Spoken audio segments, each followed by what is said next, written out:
Mark Golding, the leader of Jamaica's opposition and president of the People's National Party, PNP, has positioned himself as a man of integrity and vision. But while he carries a polished resume and notable legal background, many Jamaicans remain unconvinced that he is the right man to lead the country, especially at this critical juncture in Jamaica's political and social evolution. Whether it's his failure to unite the PNP or his ongoing struggle to connect with everyday citizens, the public skepticism around Golding is growing. Here are the hard tops. 10 reasons why Mark Golding is not suited to be Jamaica's next Prime Minister. Chutsoa. 1. He lacks charisma and national magnetism. In politics, especially in Jamaica, personality matters just as much as policy. Our most effective leaders, from Michael Manley to Edward Seager and Portia Simpson Miller, had a unique ability to connect with people, energize crowds, and articulate a vision with flair. Mark Golding, while articulate, often appears robotic and emotionally distant. His speeches rarely stir passion, and many Jamaicans feel he doesn't exude the energy needed to inspire a nation. In crisis or transition, leadership is more than just speaking good English. It's about feeling like one of us, and in this regard, Golding consistently falls short. 2. Weak and ineffective performance as opposition leader. As head of the PNP and opposition since 2020, Golding has failed to provide strong counter-leadership to the JLP government. Despite a wide range of issues Jamaicans face, from crime and corruption to high cost of living, his responses have often come across as too soft, delayed, or lacking clear direction. A powerful opposition leader should be constantly putting pressure on the government, offering clear alternatives and bold critiques. Golding has yet to define himself as a forceful alternative. Many voters don't even know what he stands for, beyond vague ideals, like justice reform or equity. 3. He has not united the PNP. Under his leadership, the APNP remains fragmented, bitterly divided and disorganized. Several senior members have resigned or grown silent. The infamous party infighting that plagued the PNP in the past hasn't subsided under Golding's tenure. It's arguably worsened. Golding, who campaigned on healing the party, has not proven he can manage egos or build consensus. This is a red flag for someone who would be expected to lead an entire country. If he can't unite his party, how can he unite a nation? 4. Cultural disconnect with the Jamaican majority.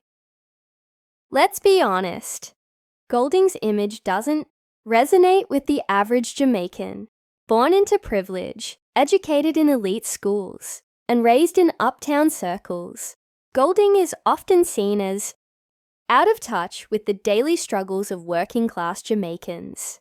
Even when he tries to speak patois or adopt street slang, the attempts come across as forced or performative, as seen in his now infamous Me De Ya interview, which became a viral moment for all the wrong reasons. Jamaica is a proud, culturally rich nation.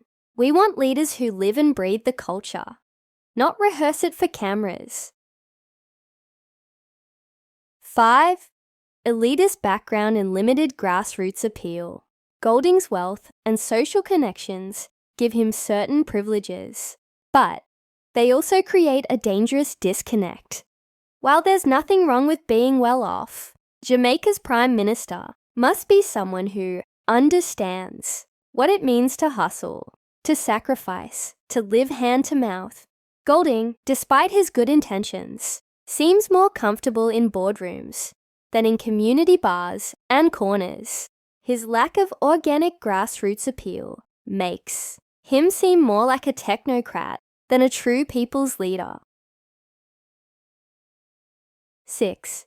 He hasn't mobilized or inspired the youth. One of the biggest tests for any modern Jamaican politician is, can you energize young people? So far, the answer for Golding is a resounding no.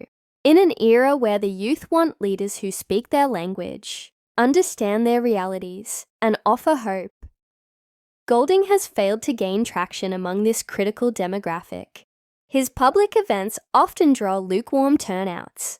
His social media presence lacks authenticity, and his messaging doesn't spark excitement or movement among Jamaica's young and restless. That's a fatal flaw in a country where youth make up the majority of voters. 7. No clear or bold vision for Jamaica. Leadership is not just about pointing out problems. It's about offering a bold, believable path forward.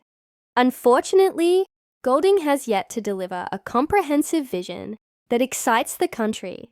His policy positions are often safe, vague, or incremental, lacking the scale and ambition needed to address Jamaica's deep-rooted issues. Where's the big plan for reducing crime? Where's the economic transformation blueprint? Where's the radical education or housing agenda?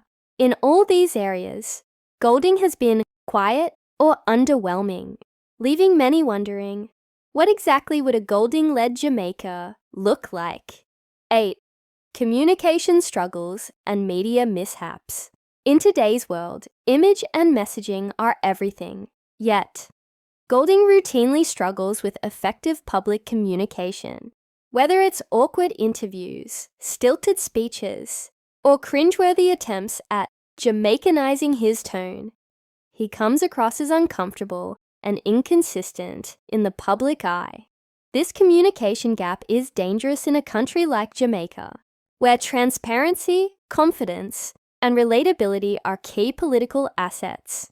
If a leader cannot speak directly to the people and feel real, it creates suspicion, confusion, or worse, apathy.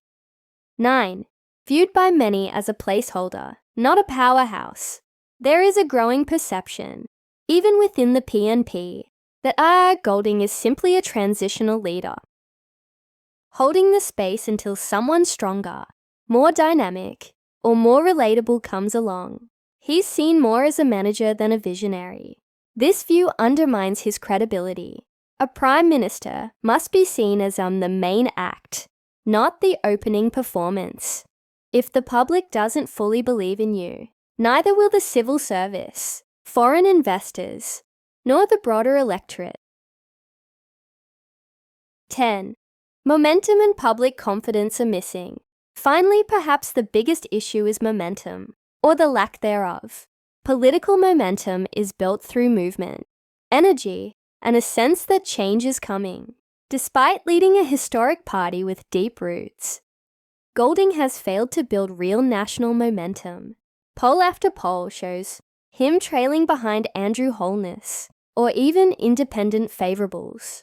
The Jamaican people aren't just undecided, they're unmoved. And without momentum, no campaign, no matter how polished, can win. Final thoughts. Right man, wrong role. Mark Golding may be intelligent, sincere, and committed to justice, but those qualities alone do not make a prime minister.